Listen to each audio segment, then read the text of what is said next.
السلام عليكم ومرحبا بكم في مطبخ أسماء كوك.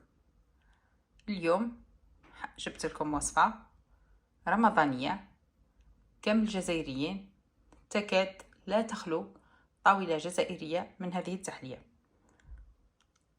وهي المحلبي. مباشرة مع المقادير. في هذه الوصفة نسحق لتر حليب، 6 ملاعق سكر عادي، سكر كريستاليزي، و6 ملاعق فرينة الرز. شوفوا الشكل تاعها. وللتزيين نسحقوا اكيد القرفه ما نستغناوش عليها، والمكسرات اذا حبيتوا، والمزهر اكيد ما نستغناوش عليه. مباشره مع طريقه التحضير. الاناء اللي رايحين نطيبوا فيه نشعلوا النار ونديروا لتر تاع الحليب،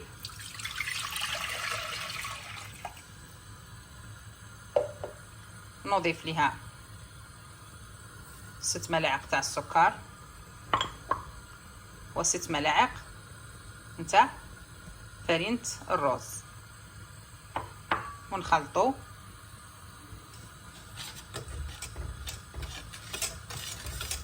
بدون توقف.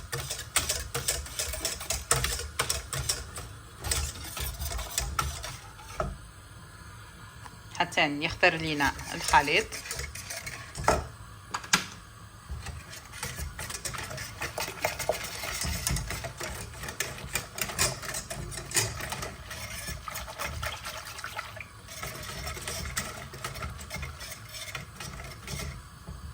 راح يدي معنا 25 دقيقة حتى يختار أو أقل. لازم حتى يتشكلوا فقاعات على الجوانب.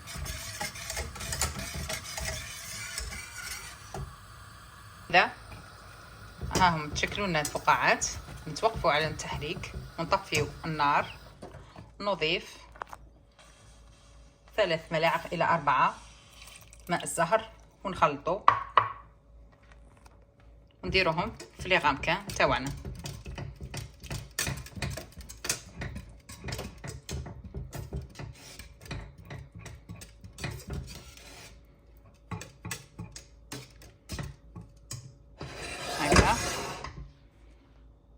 هكذا نخلوهم شويه لبرا، ومن بعد نديرهم في الثلاجه يبردوا ونزينوهم ونشوفوهم بعد في صحن التقديم.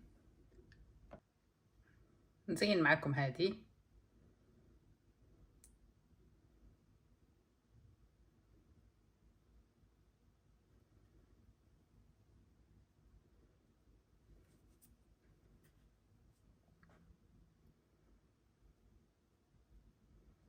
القرفة لازم في المحلبي، ما لازمش تستغنوا عليها، هو كيما الطمينة.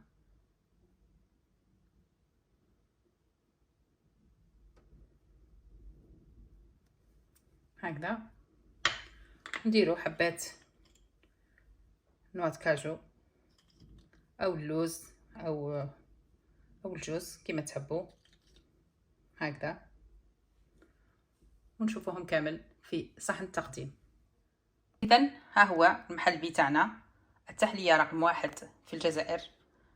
ان شاء الله ديروها في النهار الاول تاع رمضان.